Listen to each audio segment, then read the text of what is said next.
வணக்கம். Audio and video கிளியரா இருக்கா அப்படின்றத கன்ஃபார்ம் பண்ணுங்க. மியூச்சுவல் ஃபண்டுக்கான 2வது செஷன் இன்னைக்கு. ஆல்ரெடி பேசிக் இன்ட்ரோடக்ஷன் செஷன் ஆல்ரெடி நம்ம ப்ரீவியஸ் வெபினார்ல பார்த்தோம். ஸோ இந்த வெபினார்ல அதோட கன்டினியூஷன் சொல்லலாம். அது மட்டும் இல்ல, மேபி நீங்க போன செஷன் அட்டெண்ட் பண்ணல அப்படின்னாலும் இந்த செஷன் ஒரு இன்ட்ரோடக்ஷனோட ஸ்டார்ட் ஆகும். ஸோ அதனால நீங்க கன்டினியூஷன்றதுனால கவலைப்பட தேவையில்லை. மியூச்சுவல் ஃபண்ட்ஸில் இன்வெஸ்ட் பண்ணுறது எப்படி, என்னென்ன டைப் ஆஃப் ஃபண்ட்ஸ் இருக்குது, எந்த மாதிரி ரிஸ்க் எடுக்கலாம், எந்த மியூச்சுவல் ஃபண்ட்ஸில் அதிகமான ரிஸ்க் இருக்குது, அதிகமான ரிட்டர்ன் இருக்குது, எந்த மியூச்சுவல் ஃபண்டில் குறைவான ரிஸ்க் இருக்குது, குறைவான ரிட்டர்ன் இருக்குது, இதை பற்றி பார்க்க போகிறோம். ஏன்னா இந்த டீட்டெயில் தெரிஞ்சாதான் எந்த மியூச்சுவல் ஃபண்டில் நம்ம இன்வெஸ்ட் பண்ணலாம் அப்படின்ற ஒரு ஐடியா நமக்கு கிடைக்கும். ரெண்டாவது, மியூச்சுவல் ஃபண்டில் டைப்ஸ் ஆஃப் மியூச்சுவல் ஃபண்ட்ஸ் அப்படின்றது அசட் அலோகேஷன் தான் மேஜர் கிரைட்டீரியா ஒன்று. ரெண்டாவது, ஒவ்வொரு மியூச்சுவல் ஃபண்டுக்கும் அப்ஜெக்டிவ் இருக்குது. அதாவது ஒரு ஏஎம்சி கம்பெனி அப்படின்னு சொல்லலாம், ஆசட் மேனேஜ்மெண்ட் கம்பெனி. இவங்க யார் அப்படின்னா மியூச்சுவல் ஃபண்ட்ஸை லான்ச் பண்ணுற கம்பெனி. ஸோ அப்போ ஒரு ஏஎம்சி மியூச்சுவல் ஃபண்ட் கம்பெனி ஒரு மியூச்சுவல் ஃபண்டை லான்ச் பண்ணுறதுக்கு அந்த மியூச்சுவல் ஃபண்டோட அப்ஜெக்டிவ் ஆர் ஃபோக்கஸ் வந்து பர்டிகுலர் ரீசனோட ஸ்டார்ட் பண்ணுவாங்க. Example, large cap mutual fund அப்படின்னா லார்ஜ் கேப் ஸ்டாக்ஸில் மட்டும் இன்வெஸ்ட் பண்ணுற mutual funds. Mid cap mutual fund அப்படின்னா most of the investment mid கேப்பில் இருக்கும். அதே போல் ஸ்மால் கேப் ஸ்டாக்ஸ் அப்படின்னு வரும்போது most of the investment small cap ஸ்டாக்ஸில் இருக்கும். கோல்டு மியூச்சுவல் ஃபண்டில் கோல்டு இன்வெஸ்ட்மெண்ட் மெஜாரிட்டியாக இருக்கும். ஸோ அப்போ வந்து என்னென்னா ஒவ்வொரு மியூச்சுவல் ஃபண்டுக்கும் ஒரு ஒரு அப்ஜெக்டிவ் இருக்குது. அது எப்படி நம்ம தெரிஞ்சுக்கிறது அப்படின்றதையும் நம்ம பார்க்க போகிறோம். ஸோ ஆடியோ அண்ட் வீடியோ கிளியராக இருக்கும்னு நினைக்கிறேன். ஸோ ஆடியோ கிளியராக இருக்குது, வீடியோ உங்களுக்கு நல்லா கிளியராக என்னால் வியூ பண்ண முடியுது அப்படின்னா நீங்கள் மெசேஜ் பண்ணலாம். ஸோ உங்களோட மெசேஜ் நீங்கள் அப்டேட் பண்ணுங்கள், நம்ம செஷன் டைரெக்டாக ஸ்டார்ட் பண்ணலாம்.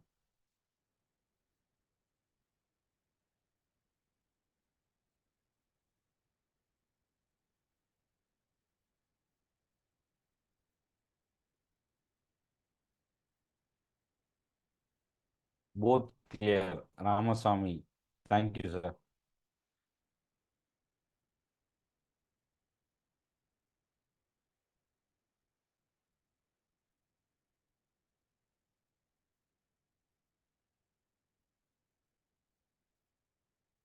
மியூச்சுவல் ஃபண்ட்னா என்ன? நிறைய பேருக்கு ஸ்டாக் மார்க்கெட் பற்றி தெரியாதவங்க, இல்லை எங்கே இன்வெஸ்ட் பண்ணுறது, இன்வெஸ்ட்மெண்ட்னாவே ஒரு சிலருக்கு டீட்டெயிலாக தெரியாது, அதோட பேசிக் மட்டும் தெரியும். ஒரு இன்வெஸ்ட்மெண்ட் அப்படின்றது என்ன?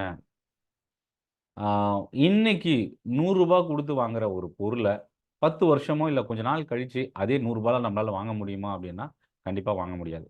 ஏன்? இன்ஃப்ளேஷன், அதாவது விலைவாசி உயர்வு, இல்லை பணவீக்கம்னு சொல்லலாம். பணம் வந்து வேல்யூ குறைய குறைய எந்த பொருளாக இருந்தாலும் அந்த பொருளோட மதிப்பு அதிகமாகும். பொருளோட மதிப்பு அதிகமாகும் போது இன்னைக்கு 100 ரூபாய் கொடுத்து வாங்குற ஒரு பொருள் நமக்கு நாளைக்கோ இல்லை இன்னும் ஒரு 2 வருஷமோ 5 வருஷமோ 10 வருஷமோ கழித்து பார்க்கும்போது அந்த பொருளோட விலை உயர்ந்திருக்கும். 100 ரூபான்றது 110 ரூபா, 120 ரூபா. அதுக்கு எக்ஸாம்பிள் வந்து பார்த்தீங்கன்னா நம்ம பாஸ்ட் பர்ஃபார்மன்ஸே சொல்லலாம். அதாவது ஒரு தீப்பெட்டியோட விலை 10 காசு இருந்தது, 25 காசு ஆச்சு, 50 காசு ஆச்சு. இப்போ ஒரு தீப்பெட்டியோட விலை 1 ரூபீலேருந்து 2 ருபீஸாக இப்போ சேல் பண்ணிட்டு இருக்காங்க. ஸோ அப்போ என்னன்னா ஒரு மேட்ச் பாக்ஸோட ப்ரைஸே வந்து எந்த அளவுக்கு சேஞ்ச் ஆகுது. நான் ஒரு 10-15 வருஷத்துக்கு முன்னாடி ஒரு 10 பைசாவே ஒரு பாக்ஸில் போட்டு வச்சுருக்கேன், மேட்ச் பாக்ஸ் வாங்கணும்னு சொல்லிட்டு. அது இன்னைக்கு அந்த பாக்ஸை எடுத்து அதில் இருக்கிற 10 காசை எடுத்து நான் போய் கேட்டேன்னா கண்டிப்பாக தரமாட்டாங்க. இன்னொன்று, அந்த காயின்மே வந்து இப்போதைக்கு புழக்கத்தில் இல்லை. ஸோ அப்போ என்னன்னா நம்ம சேவிங்ஸுக்கும் இன்வெஸ்ட்மெண்ட்க்கும் டிஃப்ரென்ஸ் இருக்குது. சேவிங்ஸ் என்ன, இன்ட்ரெஸ்ட்டை எதிர்பார்க்காம இல்லை எந்த ஒரு பலனும் இல்லாமல் நம்ம வச்சிருக்கிற பணத்தை ஃப்யூச்சர் தேவைக்காக நம்ம சேவ் பண்ணி வைக்கிறது. அடுத்த வாரம் ஒரு கல்யாணத்துக்காக போனோம், அதுக்கு இன்னைக்கு நமக்கு ஒரு 1000 ரூபா வேணும். அடுத்த மாதம் ஒரு ஃபங்க்ஷனுக்கு, அடுத்த 2 மாதம் கழித்து ஒரு ட்ரிப்பு போகிறேன். இது வந்து நம்ம சேவ் பண்ணி வைக்கிறது. அதிலிருந்து எந்த ஒரு அப்ரிசியேஷனோ அதிலிருந்து ஒரு பெனிஃபிட்டோ நமக்கு கிடைக்கிறதுக்கு வாய்ப்பில்லை. பட் இன்வெஸ்ட்மெண்ட்ன்றது என்னன்னா, முதலீடு அப்படின்னு சொல்லலாம் தமிழ்ல. அந்த முதலீடு எப்போ அது முதலீடா இருக்கு அப்படின்னா, அதிலிருந்து நமக்கு பெனிஃபிட்டோ, அதிலிருந்து நமக்கு லாபமோ வரும்போது, அத ஒரு முதலீடு அப்படின்னு சொல்லுவோம். முதலீடே வந்து நமக்கு எந்த லாபமோ, இல்ல எந்த ஒரு ரிட்டர்னுமே இல்ல அப்படின்னா, அத முதலீடுன்னு நம்ம சொல்ல முடியாது. எய்தர் ப்ராஃபிட் ஆர் லாஸ் 2மே வரும். அ முதலீடுன்னு வரும்போது. ப்ராஃபிட் இல்லாத இடத்துல லாஸுமே இருக்காது. ஸோ, அதுக்கு எக்ஸாம்பிள் வந்து பார்த்தீங்கன்னா, பிக்ஸட் டெபாசிட், ஆம் பாண்ட்ஸு இதெல்லாம் வந்து பார்த்தீங்கன்னா, ப்ராஃபிட்டும் குறைவா இருக்கும், நஷ்டமும் குறைவா இருக்கும். ஸோ, எ எந்த அளவுக்கு நம்ம ரிஸ்க் எடுக்கணும்னு நெனைக்கிறோம். அதாவது எனக்கு அதிகமா லாபம் வேணும்னு நெனைக்கிறேன்னா, அதிகமான ரிஸ்க் எடுக்கணும். எனக்கு அதிகமான குறைவான லாபம் இருந்தா போதும். பட் ஆனா நான் இன்வெஸ்ட் பண்ற பணம் ரொம்ப சேஃபா இருக்கணும். பெரிய அளவுக்கு லாஸ் வரக்கூடாதுன்னு நெனைக்கிறீங்கன்னா, குறைவான லாபத்துக்கும், குறைவான நஷ்டத்துக்கும் நம்ம ரிஸ்க் எடுக்கலாம். ஸோ, இப்ப இந்த ரிஸ்க் அப்படின்றது தான் ரெகுலேட்டர் என்ன பண்றாங்க மியூச்சுவல் ஃபண்ட் செபியும் சரி, ஆம்ஃபியும் சரி ஒரு ரெகுலேஷன்ஸ் வந்து டிரா பண்ணியிருக்காங்க. என்ன அப்படின்னா, ஒரு இன்வெஸ்டார் இல்ல ஒரு முதலீடு நீங்க செய்யணும்னு நெனைச்சீங்கன்னா, அந்த முதலீடு எந்த அளவுக்கு சேஃபா இருக்கணும்? அதுல என்னென்ன கிரைட்டீரியா வரணும்? அது எந்த அளவுக்கு ஒரு இன்வெஸ்டார் ரிஸ்க் எடுக்கணும் அப்படின்றத கேட்டகரைஸ் பண்ணியிருக்கிறாங்க. ஸோ, இது வந்து ரெகுலேஷனோட ஆஸ்பெக்ட்ஸ்ல இருந்து நம்ம பார்க்கிறது. இன்னொரு பக்கம் ஒரு காமன் மேன் மியூச்சுவல் ஃபண்ட் அப்டின்னா என்ன? ஷேர் மார்க்கெட்ல நீங்க நேரடியா இன்வெஸ்ட் பண்ண முடியல. எந்த ஸ்டாக்க சூஸ் பண்றது? 3000 கம்பெனி 2000 கம்பெனிஸ்லேருந்து 3000 கம்பெனிஸ் வரைக்கும் ஸ்டாக் மார்க்கெட்ல ட்ரேட் ஆயிட்டு இருக்கு. அதுல எந்த ஸ்டாக்க நம்ம செலக்ட் பண்றது? நம்ம வாங்குனதுக்கு அப்புறம் அந்த ஸ்டாக் எப்போ இன்கிரீஸ் ஆகும்? கம்பெனியோட ஃபண்டமெண்டல் என்ன? இது மார்க்கெட் ஓவரால் மார்க்கெட் சினாரியோ இப்ப பாசிட்டிவா இருக்கா? நெகட்டிவா இருக்கா?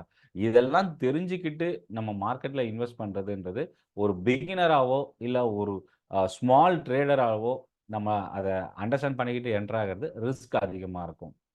கரெக்ட்டா ஒரு ஸ்டாக் உச்சத்துல இருக்கும்போது போய் பை பண்ணிட்டு, அது இறங்குனதுக்கு அப்புறம் அத பல மாசம், பல வருஷம் அத ஹோல்ட் பண்ணி, மறுபடியும் ப்ராஃபிட் வர வரைக்கும் நம்மளோட பணத்த அதுல லாக் பண்ணி, ஸோ ப்ராஃபிட்டுக்காகவும் ஒரு சர்டன் நம்ம லாபம் கிடைக்கும் அப்படின்றதுக்காக தான் ஸ்டாக் மார்க்கெட்குள்ள வரோம். அதுல லாஸையே ரெக்கவர் பண்றதுக்கு தான் most of the investor trader வந்து ஃபோக்கஸ் பண்ணிட்டு இருக்கோம். அதுக்கு முக்கியமான ரீசன் என்னன்னா, ஃபியூச்சர் மார்க்கெட்ட யாராலயுமே பிரெடிக்ட் பண்ண முடியாது. பாஸ்ட்ட பேஸ் பண்ணி தான் கரண்ட் மார்க்கெட் எப்படி இருக்கும், ஃபியூச்சர் மார்க்கெட் சினாரியோ எப்படி இருக்கும் அப்படின்றத நம்ம தெரிஞ்சுக்கிறோம். ஸோ, அப்ப இந்த மியூச்சுவல் ஃபண்டுன்றது நேரடியா ஸ்டாக் மார்க்கெட்குள்ள எனக்கு ரிஸ்க் அதிகமா இருக்கு. எனக்கு டைம் இல்ல. எனக்கு கைடன்ஸ் வேணும். எனக்கு சப்போர்ட் வேணும்ன்றவங்க த்ரூ மியூச்சுவல் ஃபண்ட் மூலியமா ஸ்டாக் மார்க்கெட்ல, கமாடிட்டி கோல்டு மார்க்கெட்ல, அதேபோல இடிஎஃப்ல, பாண்ட்ல, ஃபாரின் மார்க்கெட்ல இன்வெஸ்ட் பண்றதுக்கான ஒரு வாய்ப்பு மியூச்சுவல் ஃபண்ட் மூலியமா நமக்கு கிடைக்கும். இப்போ இந்த மியூச்சுவல் ஃபண்ட் எந்த அளவுக்கு ரிஸ்க் எடுக்குறாங்க? அதாவது நான் ரூ. 1000 ஒரு டீமேட் அக்கவுண்ட் நான் வச்சிருக்கிறேன். ரூ. 1000 அந்த டீமேட் அக்கவுண்ட்ல போட்ட உடனேயே, எனக்கு அந்த ரூ. 1000க்கு எத்தன ஷேர் என்னால வாங்க முடியும்? ரூ. 100 பிரைஸ் இருக்கிற ஒரு கம்பெனிய 10 ஷேர் வாங்கலாம். ரூ. 1000 பிரைஸ் இருக்கிற ஒரு கம்பெனி 1 ஷேர் தான் வாங்க முடியும். ரூ. 10 பிரைஸ்ல 100 ஷேர் வாங்கலாம். ஸோ, அப்போ ஒரு ₹1000ல என்னால ₹10 இருந்து ₹1000 வரைக்கும் அதுக்கு டிபெண்ட்ஸ் ஆன குவான்டிட்டி தான் நம்ம வாங்க முடியும். நான் இதுவே வந்து ஒரு 5 கம்பெனி வாங்கணும்னா, ரூ. 1000 வச்சுக்கிட்டு என்னால வாங்க முடியாது. அப்போ இதுல நம்ம தெரிஞ்சுக்கக்கூடிய விஷயம் என்ன அப்டின்னா, ஒரு ₹1000 30 கம்பெனி இல்ல 50 கம்பெனில நம்மளால இன்வெஸ்ட் பண்ண முடியும் அப்டின்னா, அது மியூச்சுவல் ஃபண்ட்ல சாத்தியம். எப்படி? அதாவது ஒரு மியூச்சுவல் ஃபண்ட் அப்டின்னா, அந்த மியூச்சுவல் ஃபண்டுக்குன்னு ஒரு அப்ஜெக்டிவ் இருக்கும். நான் வந்து ஆல்ரெடி பிகினிங் இந்த செஷன்ல சொன்ன மாரி. அந்த அப்ஜெக்டிவ் என்ன அப்டின்னா, ஆ சில்ட்ரன் எஜுகேஷனுக்கான மியூச்சுவல் ஃபண்ட், பென்ஷன் பிளான், பென்ஷனுக்கான நம்ம ரிட்டயர்மென்ட் பிளான், அதுக்கப்புறம் நெறைய லார்ஜ் கேப்ல அக்ரெசிவ் ரிட்டர்னுக்கான ஹை ரிஸ்க் எடுக்கக்கூடிய மியூச்சுவல் ஃபண்ட்ஸ். அதேபோல year on year fixed return குடுக்கக்கூடிய மியூச்சுவல் ஃபண்ட்ஸ். இந்த மாரி ஒவ்வொரு மியூச்சுவல் ஃபண்டுக்கும் ஒரு ஒரு அப்ஜெக்டிவ். இது அப்ஜெக்டிவ்னு சொல்லுவோம். அப்ப அந்த அப்ஜெக்டிவ் வந்து டிபெண்ட்ஸ் ஆன் த அப்ஜெக்டிவ் நம்ம சூஸ் பண்றதுக்காக ஒவ்வொரு கம்பெனி மியூச்சுவல் ஃபண்ட்ஸ் வச்சிருக்காங்க. இதுல இன்னொரு விஷயம் நம்ம தெரிஞ்சுக்கக்கூடியது, ஒரே அப்ஜெக்டிவ்ல 2 மியூச்சுவல் ஃபண்ட்ஸ் ஒரே கம்பெனியால வச்சிருக்க முடியாது. ஃபார் எக்ஸாம்பிள் ரிட்டயர்மென்ட் பிளானுக்குன்னு ஒரு மியூச்சுவல் ஃபண்ட் வந்து ஒரு ஏஎம்சி வச்சிருக்காங்க, ஒரு ஐசிஐசிஐ வச்சிருக்காங்கன்னா, அதே ரிட்டயர்மெண்ட் பிளான்ல இன்னொரு மியூச்சுவல் ஃபண்டை லான்ச் பண்ண முடியாது. இது வந்து ரெகுலேட்டரோட வியூ. ஸோ அப்போ என்னன்னா மல்டிபிள் மியூச்சுவல் ஃபண்ட்ஸு, ஒவ்வொரு மியூச்சுவல் ஃபண்டும் அதோட அப்ஜெக்டிவ்க்கு ஏற்ற மாதிரி தான் பர்ஃபார்மன்ஸ் இருக்கும். ஒரு சில மியூச்சுவல் ஃபண்ட் கடந்த ஒரு வருஷத்தில் 50%க்கு மேலே ரிட்டர்ன் கொடுத்துருக்கோம். ஒரு சில மியூச்சுவல் ஃபண்ட் 5%க்கு அதிகபட்ச ரிட்டர்ன் கொடுத்துருக்கோம் லாஸ்ட் 1 இயரில். ஸோ அப்போ எல்லாருமே அதிகமான ரிட்டர்ன் கிடைக்குன்ற இடத்துல தான் போவாங்க. ஆஸ் எ இன்வெஸ்டர் ஒரு அட்ராக்ஷன் எங்கே இருக்கும் அப்படின்னா அதிகமான லாபம் வரக்கூடிய இடம். ஆனால் ஏன் ஃபிக்ஸட் ரிட்டர்னுக்கு போகிறாங்க, ஏன் குறைவான ரிட்டர்னுக்கு போகிறாங்க அப்படின்னா அவங்களோட இன்வெஸ்ட்மெண்ட் போர்ட்ஃபோலியோ டைவர்சிஃபை பண்ணி வைக்கணுன்றது தான். ஸோ அப்போ என்னன்னா, ஒரு எக்ஸாம்பிள் ஸ்டாக் மார்க்கெட்ல எனக்கு ஒரு ரூ. 1,00,000 வந்து நான் என்னோட அக்கவுண்ட்ல வச்சிருக்கேன்னா, ஒரு ரூ. 30,000 ஸ்டாக் மார்க்கெட்ல நேரடியா ஸ்டாக்ஸ் வாங்கி வைக்கிறேன். ஒரு ரூ. 20,000 மியூச்சுவல் ஃபண்ட்ஸ்ல இன்வெஸ்ட் பண்ணி வைக்கிறேன். பாண்ட்ல, மியூச்சுவல் ஃபண்ட்ஸ் அதேபோல இடிஎஃப்ல இந்த மாரி கலந்து இன்வெஸ்ட் பண்றதோ, இல்ல தனித்தனியாவோ நான் இன்வெஸ்ட்மென்ட் பண்ணியிருக்கிறேன். அடுத்த ஒரு 30,000ல ரியல் எஸ்டேட்ல இன்வெஸ்ட் பண்றேன். இந்த மாரி என்னோட இன்வெஸ்ட்மென்ட்ட டைவர்சிஃபை பண்ணி வைக்கும்போது, ஒரே அசெட்ல போய் நம்ம இன்வெஸ்ட் பண்ணும்போது, அந்த அசெட்டுக்கு ஏதாவது நெகட்டிவ் நியூஸோ, இல்ல டிமாண்ட் ரொம்ப குறையும் போதோ, அந்த ஸ்டாக்ல இன்வெஸ்ட் பண்ணும்போது பர்ட்டிகுலரா ரூ. 1,00,000 ஒரே ஸ்டாக்ல வச்சீங்கன்னா, அந்த ஸ்டாக் இன்கிரீஸ் ஆனா அதிகமா லாபம் கிடைக்கும். அந்த ஸ்டாக் ஃபால் ஆனா அதிகமா நஷ்டம் கிடைக்கும். அப்போ என்னன்னா, இந்த இந்த மாதிரி அதிகமான ரிஸ்க் எடுக்கணும்னு நினைக்கிறவங்க, உங்களோட விருப்பம் போல நீங்க எந்த ஸ்டாக்க வேணா சூஸ் பண்ணலாம். எந்த மியூச்சுவல் ஃபண்ட வேணா சூஸ் பண்ணலாம். பட் ரிஸ்க்க நான் பேலன்ஸ் பண்ணணும். ஈக்விட்டி மார்க்கெட் இறங்குச்சுன்னா, கோல்டோட பிரைஸ் இன்கிரீஸ் ஆகும். அது எல்லா டைமும் நடக்கும்னு சொல்ல முடியாது. ஏன்னா டாலருக்கும் கோல்டுக்கும் ஆப்போசிட் டைரக்ஷன். டாலரோட வேல்யூ குறையும்போது கமாடிட்டி பிரைஸஸ் இன்கிரீஸ் ஆகும். அதேபோல ருப்பியோட வேல்யூ டிராப் ஆகும்போது, ருப்பியோட மதிப்பு குறையும்போது, ஐடி கம்பெனிஸோட லாபம் அதிகரிக்கும். அதே போல இன்னொரு பக்கம் ரிஃபைனரீஸ் அண்ட் இம்போர்ட் பண்ணக்கூடிய கம்பெனிஸ்க்கு நஷ்டம் அதிகரிக்கும். ஸோ அப்போ வந்து ருப்பியோட வேல்யூ டாலருக்கு அகைன்ஸ்டா என்ன பெர்ஃபார்ம் பண்ணுதுன்றத பொறுத்தும், இங்க இருக்கிற கம்பெனிஸோட ரியாக்ஷன் இருக்கும். ஸோ அப்போ மியூச்சுவல் ஃபண்ட்ஸ் ஒரு குளோபல் சினாரியோ எங்க வேணாலும் இன்வெஸ்ட் பண்றதுக்கான ஒரு ஆப்பர்ச்சுனிட்டிய கிரியேட் பண்ணி குடுக்குது. அமெரிக்காவோட மார்க்கெட்ல இன்வெஸ்ட் பண்ற மியூச்சுவல் ஃபண்ட்ல நான் இன்வெஸ்ட் பண்ணும்போது, அவங்க அமெரிக்கால நம்ம டைரக்ட்டாவே அந்த ஸ்டாக்ல இன்வெஸ்ட் பண்றதுக்கான ஒரு அப்ஜெக்டிவ் ஒரு ஆ வாய்ப்ப வந்து மியூச்சுவல் ஃபண்ட் மூலியமா நமக்கு ஏற்படுத்தி குடுக்குறாங்க. ஸோ இப்போ இந்த செஷன்ல நம்ம வந்து பிகினிங்ல இருந்து ஒரு சில சின்ன சின்ன விஷயங்கள் மட்டும் தான். இது ஒரு புரொஃபஷனலி மேனேஜ்டு இன்வெஸ்ட்மென்ட் வெஹிக்கிள். அதாவது என்ன அர்த்தம் அப்டின்னா, என்னால டைம் இல்ல, எனக்கு இன்வெஸ்ட் பண்ண தெரியல, எனக்கு வந்து ஃபாலோ பண்ண தெரியல அப்டின்னா, நீங்க மியூச்சுவல் ஃபண்ட் சூஸ் பண்ணலாம். அவங்க உங்களுக்கு கைட் பண்ணுவாங்க. நீங்க டைரக்ட்டா ஸ்டாக்ல போய் 10 கம்பெனி 10 ஸ்டாக் இல்ல 10 கம்பெனியும் ரூ. 1000ல வாங்க முடியாது. ஆனா ரூ. 1000 இன்வெஸ்ட் பண்ணி 30 ஸ்டாக்ல இன்வெஸ்ட் பண்றதுக்கான வாய்ப்ப நம்மளால பெற முடியும். ஸோ மியூச்சுவல் ஃபண்ட்ல போகும்போது. ஸோ அப்ப என்னன்னா, புரொஃபஷனலா ஃபண்ட் மேனேஜர்ஸ் அவங்க மியூச்சுவல் ஃபண்ட மேனேஜ் பண்றது நமக்கு ஒரு சப்போர்ட்டிவா இருக்கும். ஆனா நெகட்டிவ் என்ன அப்டின்னா, ஒரே வரியில சொல்லலாம். ஒரு ஸ்டாக் ரூ. 100லேருந்து ரூ. 1000 இன்கிரீஸ் ஆகுதுன்னா 10 மடங்கு லாபம். ஒரு 20 இயர்ஸ்ன்னு வச்சுக்கலாம். ரூ. 100லேருந்து ரூ. 1000 போகுது. 10 மடங்கு லாபம் கிடைக்குது. அந்த 10 மடங்கு லாபமும் நமக்கு அப்படியே ரிசீவ் ஆகும். ரூ. 100 இன்னைக்கு வாங்குன 100 ஷேரு, ரூ. 1000க்கு 100 ஷேர நாளைக்கு 10 வருஷம் இல்ல 20 வருஷம் கழிச்சு விக்கும்போது, அந்த லாபம் 100% நமக்கு கிடைச்சிரும். ஆனா மியூச்சுவல் ஃபண்ட்ல வந்து என்ன லாபம் வருதோ, அதுல ஒரு போர்ஷன் தான் நமக்கு கிடைக்கும். என்ன போர்ஷன் கிடைக்கும் அப்டின்னா, அந்த மியூச்சுவல் ஃபண்ட் கம்பெனியோட ஆ எக்ஸ்பென்சஸ். ஸோ அந்த மியூச்சுவல் ஃபண்ட் கம்பெனியோட ரன்னிங் காஸ்ட்டு, அந்த ஃபண்ட மேனேஜ் பண்றதுக்கான காஸ்ட்டு, எம்ப்ளாயீஸ் சேலரி, அவங்களோட மார்க்கெட்டிங் எக்ஸ்பென்ஸ் இது எல்லாமே நம்மளோட ப்ராஃபிட்ல இருந்து தான் டிடக்ட் ஆகும். ஸோ அப்ப என்னன்னா, ப்ராஃபிட்ல ஷேர் பண்ற மாரி நம்ம இன்னும் ஈஸியா தெளிவா புரிஞ்சுக்கணும்னா, அப்படி எடுத்துக்கலாம். ஸோ அப்போ ஒரு மியூச்சுவல் ஃபண்ட்ல லாபம் 100% நமக்கு கிடைக்காது. என்ன லாபம் வந்தாலும் அதுல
இல்லையே கனெக்டிவிட்டி இஷ்யூன்னு நினைக்கிறேன், டிஸ்கனெக்ட் ஆயிடுச்சு.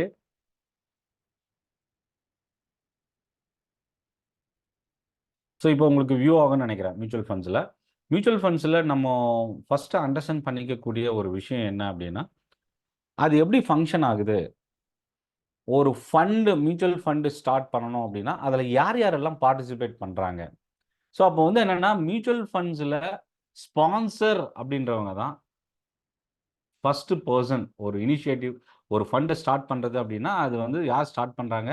ஸ்பான்சர். இந்த ஸ்பான்சர் தான் செபியில் அப்ளிகேஷன் வந்து ரிஜிஸ்டர் பண்ணுவாங்க. அது மட்டும் இல்லை, அந்த ஏஎம்சிக்கு, அதாவது அந்த ஆசெட் மேனேஜ்மெண்ட் கம்பெனிக்கான ஃபண்டிங்கும், இனிஷியல் ஃபண்டிங் இந்த ஸ்பான்சர் தான் ரைஸ் பண்ணுவாங்க. ஸோ அப்போ ஒரு ஒரு ஸ்பான்சர் மியூச்சுவல் ஃபண்ட் கம்பெனியை ஸ்டார்ட் பண்ணலாம், அவங்கள வந்து ஸ்பான்சர் அப்படின்னு சொல்லுவோம். இந்த ஸ்பான்சர் டைரெக்டாக கம்பெனி ஆரம்பித்து பப்ளிக்லேருந்து ஃபண்டை வாங்கி மியூச்சுவல் ஃபண்டில் ஸ்டாக் மார்க்கெட்டில் இன்வெஸ்ட் பண்ணலாமான்னு கேட்டால் கண்டிப்பாக பண்ண முடியாது.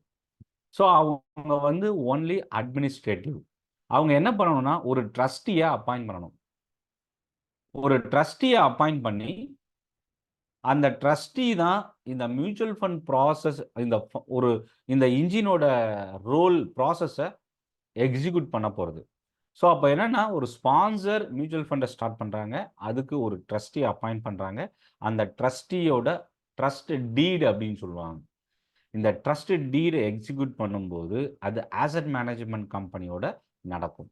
அப்போது ரொம்ப முக்கியமான 3 பார்ட்டிசிபேஷன் யாருன்னா, sponsor, trustee, asset management company.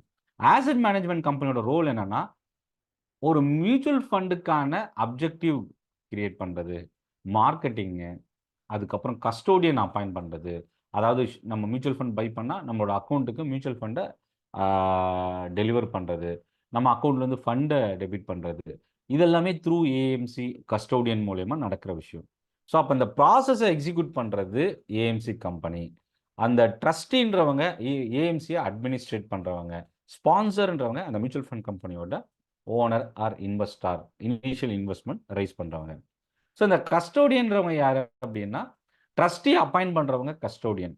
இந்த ட்ரஸ்டி ஸ்பான்சர் அப்பாயிண்ட் பண்ணுறவங்க. ஸோ அப்போ இந்த கஸ்டோடியனோட வேலை என்ன அப்படின்னா, செட்டில்மெண்ட் ப்ராசஸ்.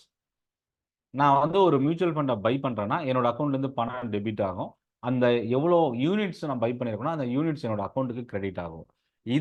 இந்த ப்ராசஸை த்ரூ ஸ்ட்ரீம்லைன் பண்ணுறது கஸ்டோடியனோட ஒர்க்கு. இப்போ நீங்கள் பார்த்துட்டு இருக்கிறது மியூச்சுவல் ஃபண்டோட என்டையர் ப்ராசஸ். இதுதான் மியூச்சுவல் ஃபண்ட் அப்படின்னு இந்த ஒரு பேஜை பார்த்த உடனே நீங்கள் கிளியராக சொல்லிடலாம். ஸோ நான் ஆல்ரெடி சொன்ன மாதிரி ஸ்பான்சர்ன்றவங்க தான் வெரி இம்பார்ட்டன்ட் ரோல் இங்கே. அவங்க என்ன பண்ணுறாங்க, ட்ரஸ்டி அப்பாயிண்ட் பண்ணுறாங்க, ஒரு ஏஎம்சி அப்பாயிண்ட் பண்ணுறாங்க. ஏஎம்சி வந்து பார்த்தீங்கன்னா த்ரூ ட்ரஸ்டி மூலயமா ஒரு ஏஎம்சி ஸ்டார்ட் ஆகுது. இதில் மொத்தம் 5 வெர்டிகல் இருக்குது ஏஎம்சிக்கு கீழே. இவங்க ஸ்பான்சரும் ட்ரஸ்டியும் சரி வேற எந்த ஃபங்க்ஷனையும் பார்க்க மாட்டாங்க. ஏஎம்சி மட்டும்தான் ப்ராசஸை ஹேண்டில் பண்ணுவாங்க, ஃபாலோ பண்ணுவாங்க, இல்லை அட்மின் பண்ணுவாங்க. ஆனால் ஏஎம்சியோட ஃபங்க்ஷன் தான் என்டையர் ஒரு மியூச்சுவல் ஃபண்டை ரன் பண்ணுறதுக்கான என்டையர் செட்டப்பை கிரியேட் பண்ணுறது. இப்போ ஃபஸ்ட்டு இனிஷியல் இது என்ன ஏஎம்சியோட ஒர்க்கு, கம்ப்ளைண்ட்ஸ். ஃபண்டை மேனேஜ் பண்ணுறதுக்கு ஒரு டீம் வேணும், ஃபண்ட் மேனேஜ்மெண்ட் டீம். கம்ப்ளைண்ட்ஸ்ன்றது ஆஸ் பர் ரெகுலேட்டரோட ப்ரொசீஜர், அதோட நார்ம்ஸை ஃபாலோ பண்ணுறது. இன்வெஸ்டார் ப்ரொடெக்ஷன், இன்வெஸ்டாருக்கு ஆஸ் பர் ரெகுலேட்டரோட இன்ஃபர்மேஷன் ஆர் அவங்களோட ப்ராசஸில் ஃபாலோ பண்ணுறது. இது தவிர ஆப்ரேஷன், கஸ்டமர் சர்வீஸ். ஒரு மியூச்சுவல் ஃபண்டை நான் வாங்கினா யாரை காண்டாக்ட் பண்ணணும் அப்படின்னா அந்த ஏஎம்சி ஒரு டீம் அப்பாயிண்ட் பண்ணியிருக்கோம், அந்த டீம் தான் நமக்கு சர்வீஸ் கொடுக்கும். அடுத்தது சேல்ஸ் அண்ட் மார்க்கெட்டிங். ஒரு மியூச்சுவல் ஃபண்டை லான்ச் பண்ணுறாங்க அப்படின்னா ஒரு என்எஃப்ஓ வருது, நியூ ஃபண்ட் ஆஃபர். அதை எடுத்துகிட்டு போய் இன்வெஸ்டாருக்கும் சரி பப்ளிக்கும் சரி ரீச் பண்ண வைக்கிறது sales and marketing team. Other function தான் லாஸ்ட்டு ஒரு மியூச்சுவல் ஃபண்டில் ஏஎம்சியோட ஃபங்க்ஷனில். அதில் வந்து ஃபினான்ஸு, ஹெச்ஆர், டெக்னாலஜி, அவங்க இன்டர்னல் ப்ராசஸ் வந்து ஹேண்டில் பண்ணுறதுக்கு ஹியூமன் ரிசோர்ஸஸ், அதுக்கான டெக்னாலஜி என்ன டெக்னாலஜி அவங்க பில்ட் பண்ணுறாங்க, இது எல்லாமே. இப்போ இந்த ஆப்ரேஷன் அண்ட் கஸ்டமர் கேரில் வந்து கஸ்டமர் சர்வீஸில் வந்து பார்த்தீங்கன்னா ஆர்டிஏ வருவாங்க, registrar and transfer agent, custodian, fund accounting, cash management, administration. அதே போல் கம்ப்ளைண்ட்ஸில் பார்த்தீங்கன்னா அனலிஸ்ட்டு, ஃபண்ட் மேனேஜர்ஸ். ஃபண்ட் மேனேஜ்மெண்ட்ன்றது ஃபண்ட் மேனேஜர்ஸ் தான் எந்த ஸ்டாக் இன்வெஸ்ட் பண்ணலாம், எப்போ பை பண்ணலாம், எப்போ ப்ராஃபிட் புக் பண்ணலாம், என்ன ஸ்டாக் ஹோல்டிங் வைக்கலாம், எப்போ ஃபண்டோட அப்ஜெக்டிவ் மாறும், இது எல்லாமே அவங்க ஹேண்டில் பண்ணுறது. ஸோ இப்போ இந்த role of mutual funds sponsor, trustee, asset management company, இதுக்கு கீழே தான் மற்ற எல்லா என்டையர் ப்ராசஸும் நம்ம இங்கே பார்க்க முடியும். ஸோ ஏஎம்சி தான் இந்த மியூச்சுவல் ஃபண்டோட எக்ஸாம்பிள். வந்து நம்ம இந்தியா எடுத்துக்கிட்டோம் அப்படின்னா ஸ்பான்சர்ன்றவங்க ஒரு பிரசிடென்ட் அப்படின்ற ரோல் மாதிரி வச்சுக்கலாம் எக்ஸாம்பிளுக்காக. ஏஎம்சி வந்து ஒரு பிரைம் மினிஸ்டர் ரேஞ்சுக்கு நம்ம இங்கே எடுத்துக்கலாம். ஸோ எக்ஸிக்யூட் பண்ணுறவங்க, அட்மினிஸ்ட்ரேட்டிவ் பண்ணுறவங்க ஆசட் மேனேஜ்மெண்ட் கம்பெனி. மியூச்சுவல் ஃபண்டோட ரோல் என்ன? இன்வெஸ்டாரோட ஃபண்டு ஆர் அவங்களோட இன்கம்மை பில்ட் பண்ணுறது, அவங்களோட வெல்த்தை வந்து இன்க்ரீஸ் பண்ணுறது, இன்வெஸ்ட்மெண்ட்டை அதுக்கான அப்ஜெக்டிவை எக்ஸிக்யூட் பண்ணுறது. ஸோ ஒரு ஸ்டாக் மார்க்கெட்டில் ஒரு இன்வெஸ்டர் வராருன்னா லாபம் பார்க்கறதுக்கு தான் வராங்க. ஸோ அப்போ அந்த ப்ராஃபிட்டை வந்து ஏர்ன் பண்ணணுன்றதுக்கான ஒரு அசிஸ்டன்ஸ் தான் one of the financial product mutual funds. நம்ம டைரெக்டாக இன்னும் கொஞ்சம் குயிக்காகவே போயிடலாம், ஏன்னா ஆல்மோஸ்ட் நிறைய டைம் எடுத்துக்கும்னு நினைக்கிறேன்.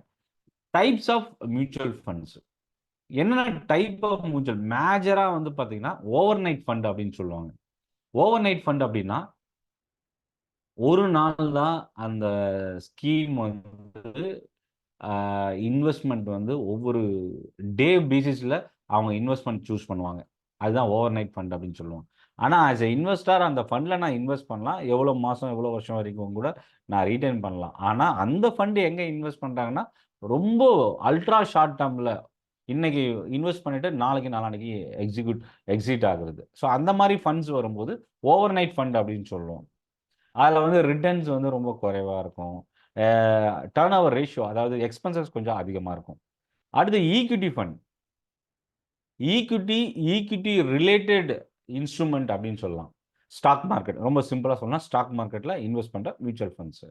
Hybrid fund. ஹைபிரிட் ஃபண்ட் அப்படின்றது ஒரே அசட்டில் இன்வெஸ்ட் பண்ணாமல் மல்டிபிள் அசட்டில், அதாவது கோல்டுலேயும் ஈக்விட்டிலையும் இன்வெஸ்ட் பண்ணுற ஃபண்ட், அப்புறம் இடிஎஃப்லையும் கோல்டுலையும் இன்வெஸ்ட் பண்ணுற ஃபண்ட், ஈக்விட்டிலையும் இடிஎஃப்லையும் இன்வெஸ்ட் பண்ணுற ஃபண்ட், இந்த மாதிரி மல்டிபிள் அசட்டில் இன்வெஸ்ட் பண்ணுறது. எதுக்காக இந்த ஹைபிரிட் ஃபண்ட் அப்படின்னா ரிஸ்க், இன்வெஸ்டரோட ரிஸ்க்கை வந்து குறைக்கணும். ஃபார் எக்ஸாம்பிள், நான் வந்து ஈக்விட்டியில் மட்டும் இன்வெஸ்ட் பண்ணுற மியூச்சுவல் ஃபண்ட் பை பண்ணுறேன்னா ஈக்விட்டி மார்க்கெட் ஃபால் ஆச்சுன்னா என்னோட ஃபண்டோட வேல்யூ ட்ராப் ஆகிடும். ஈக்விட்டி மார்க்கெட் இன்க்ரீஸ் ஆச்சுன்னா என்னோட ஃபண்டோட வேல்யூ இன்க்ரீஸ் ஆகும். டே டு டே உங்கள் ஃபண்டோட யூனிட் ப்ரைஸ் என்னன்றது எவ்ரிடே ஆம்பி வெப்சைட்லையும் சரி, மணி கண்ட்ரோல், இன்னும் அதர் ஷேர் மார்க்கெட் ரிலேட்டட் வெப்சைட்லையும் நீங்கள் என்ன உங்களோட மியூச்சுவல் ஃபண்ட், நீங்கள் வாங்கியிருக்கிற மியூச்சுவல் ஃபண்டோட NAV value, net asset value, இதோட ஃபேஸ் வேல்யூ இனிஷியலாக என்எஃப்ஓவில் கொடுக்கும்போது 10 ரூபான்னு கொடுப்பாங்க. அதுக்கப்புறம் அந்த 10 ரூபா எப்படி ஒவ்வொரு யூனிட்டாக வந்து 10 ரூபான்றது எப்படி அப்ரிஷியேட் ஆகுதுன்றது தான் நம்மளோட இன்வெஸ்ட்மெண்ட் அப்ரிஷியேட் ஆகிறதுக்கான வேல்யூன்னு பார்க்கலாம். ஒரு பக்கம் என்னென்ன டைப் ஆஃப் ஃபண்ட். அடுத்து long duration, long term investment, more than 3 years, more than 5 years, more than 10 years, அந்த மாதிரி இன்வெஸ்ட் பண்ணுற மியூச்சுவல் ஃபண்ட்ஸு லாங் டேர்மில் வெல்த்தை கிரியேட் பண்ணுறவங்க. இப்போ இதுக்கு முன்னாடி பார்த்த டைப் என்னென்ன சினாரியோவில் மியூச்சுவல் ஃபண்ட்ஸு அப்ஜெக்டிவோட இருக்குது அப்படின்றது. இப்போது என்னென்ன அசட்டில் இன்வெஸ்ட் பண்ணுற mutual fund, equity schemes, debt schemes, hybrid, solution orient, other schemes. இதில் ரொம்ப அதிகமாக சேஃபான ட்ரேடர் இல்லை ஒரு கன்சர்வேட்டிவ் ட்ரேடர் அப்படின்னா அவங்க எதில் போவாங்க? டெட் ஸ்கீமில் போவாங்க. எனக்கு ஃபிக்ஸட் டெபாசிட்டில் வந்து எனக்கு ஒரு 5% கிடைக்குது, 4.5% கிடைக்குது அப்படின்னா அதை விட பெட்டரான ரிட்டர்ன் வேணும் அப்படின்னா டெட் ஸ்கீமில் போவாங்க. ஒரு சிலர் நான் அதிகமாக ரிஸ்க் எடுக்கணும்னு நினைக்கிறேன் அப்படின்னா ஈக்விட்டி ஸ்கீமில் போகலாம். இல்லை எனக்கு வந்து டெட்லையும் இன்வெஸ்ட் பண்ணணும், அதாவது கடன் பத்திரத்துலையும் இன்வெஸ்ட் பண்ணணும், ஈக்விட்டிலையும் இன்வெஸ்ட் பண்ணணும். என்ன அதில் அட்வான்டேஜ்னா மார்க்கெட் ஃபால் ஆகும்போது டெட்டில் இன்வெஸ்ட் பண்ணுற ரிட்டர்ன் வந்து ஃபிக்ஸட் ரிட்டர்ன். ஸோ அப்போ என்ன ஆகும்? ஈக்விட்டியில் வேல்யூக்கு ட்ராப் ஆனாலும் டெட்டில் வந்து ட்ராப் ஆகாது. அப்போ இன்னொரு பக்கம் நமக்கு பேலன்ஸ் பண்ணோம். பெரிய அளவுக்கு அந்த பேலன்ஸ் இல்லை அப்படின்னாலும் அந்த ரிஸ்க்கை ஓரளவுக்கு குறைக்கிறதுக்கு இந்த ஹைப்ரிட் ஃபண்டு நமக்கு யூஸ் ஆகும். இப்போ இந்த ஈக்விட்டி ஸ்கீம்ஸில் பார்க்கறதுக்கு முன்னாடி அந்த ஈக்விட்டி ஸ்கீமில் என்னென்ன டைப் ஆஃப் மியூச்சுவல் ஃபண்ட்ஸ் வரும்னா ஸ்டாக்ஸ் வரும். ஸோ அப்போ அதில் வந்து என்னென்ன 3 டைப் ஆஃப் ஸ்டாக்ஸ் இருக்குது. ஒன்று லார்ஜ் கேப் ஸ்டாக்ஸு, அதாவது டாப் 100 கம்பெனிஸ் வந்து லார்ஜ் கேப் அப்படின்னு சொல்லலாம். 101 இருந்து 250 கம்பெனிஸு மிட் கேப் கம்பெனிஸ்ன்னு சொல்லலாம். 251க்கு மேலே இருக்கிற ஸ்டாக்ஸ் எல்லாமே ஸ்மால் கேப் கம்பெனிஸ். ஸோ அப்போ லார்ஜ் கேப்னா என்ன, மிட் கேப்னா என்ன, ஸ்மால் கேப்னா என்னன்றத தெரிஞ்சுக்கங்க. அடுத்தது இந்த ஈக்விட்டி ஸ்கீமில் first scheme multi cap fund. இந்த மல்டி கேப் ஏன் பார்த்தோம் அப்படின்னா, இதுக்கு முன்னாடி இந்த லார்ஜ் மிட் ஸ்மால் இதுக்கு வந்து ரெகுலேட்டர் செபி வந்து ஒரு ரெஸ்ட்ரிக்ஷன் கொடுத்துருந்தாங்க. அதாவது இதுக்கு முன்னாடி இருந்தது ஈக்விட்டியில் நீங்கள் பண்ணுறீங்கன்னா மினிமம் இன்வெஸ்ட்மெண்ட் 75% இருக்கணும். ஈக்விட்டி ஸ்கீம்ஸில் மினிமம் இன்வெஸ்ட்மெண்ட், டோட்டல் இன்வெஸ்ட்மெண்ட். நான் வந்து ஒரு 1000 ரூபாய் இன்வெஸ்ட் பண்ணுறேன்னா மியூச்சுவல் ஃபண்ட் கம்பெனியை சொல்கிறேன், இன்வெஸ்டருக்கு அது கணக்கு இல்லை. Mutual fund company equity scheme ஒன்று லான்ச் பண்ணுறாங்கன்னா 75% ஈக்விட்டி இன்வெஸ்ட்மெண்ட்டில் இருக்கணும்.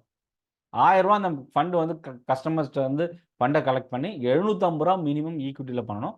மீதி 250 ரூபா எங்கே வேணாலும் கோல்டுலையோ இடிஎஃப்லையோ அவங்க இன்வெஸ்ட் பண்ணலாம்.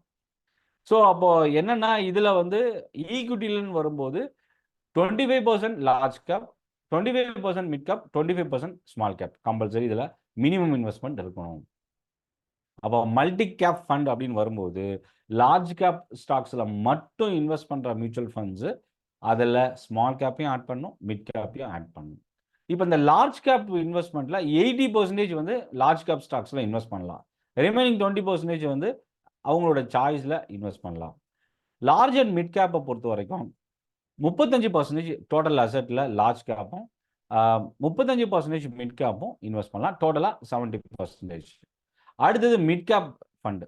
மிட் கேப் ஃபண்டில் வந்து 65% வரைக்கும் மிட் கேப் ஸ்டாக்ஸில் இன்வெஸ்ட் பண்ணலாம். அதாவது அந்த மியூச்சுவல் ஃபண்ட் கம்பெனியோட அப்ஜெக்டிவ் என்னன்னா மிட் கேப் ஃபண்டுன்னு ஒன்று லான்ச் பண்ணுறாங்க. அந்த மிட் கேப் ஃபண்டுனா என்னன்னா மிட் கேப் ஸ்டாக்ஸில் இன்வெஸ்ட் பண்ணுற மியூச்சுவல் ஃபண்ட். அப்போது 100% மிட் கேப்பில் தான் இன்வெஸ்ட் பண்ணணுன்ற கட்டாயம் கிடையாது. ஆனால் 65% மினிமம் மிட் கேப் ஸ்டாக்ஸில் தான் இன்வெஸ்ட் பண்ணியிருக்கணும். அதான் கண்டிஷன் ரெகுலேட்டர் கொடுத்துருக்கிறது.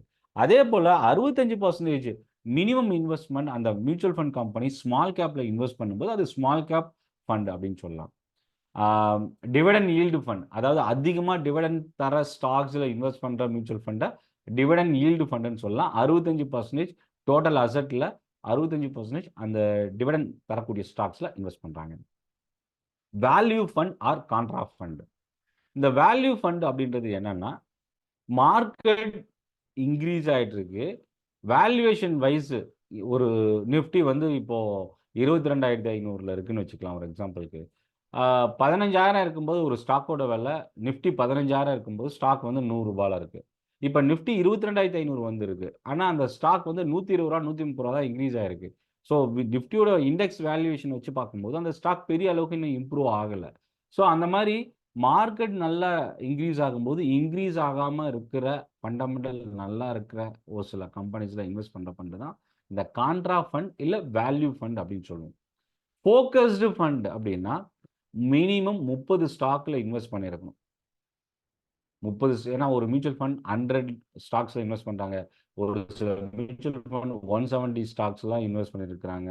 ஆனால் இந்த ஃபோக்கஸ்டு ஃபண்டு அப்படின்றது மினிமம் 30 ஸ்டாக்ல இன்வெஸ்ட் பண்ணாவே போதும். அது வந்து மல்டி கேப்பாகவும் இருக்கலாம், large cap, mid cap, small கேப்பாகவும் இருக்கலாம்.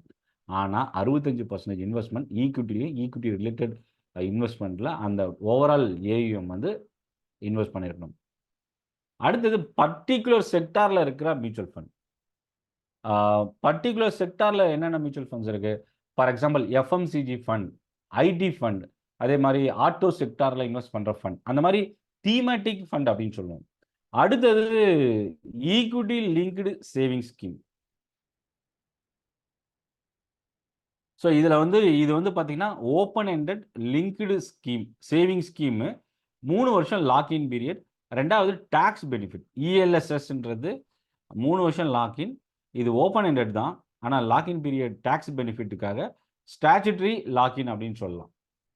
ஃப்ளெக்ஸி கேப் ஃபண்ட் 65% ஈக்விட்டியில் இன்வெஸ்ட் பண்ணோம். டைனாமிக் ஃபண்ட், அதாவது இன்வெஸ்ட்மெண்ட் வந்து mid cap, large cap, small கேப்பில் நம்ம யூஸ் பண்ணலாம்.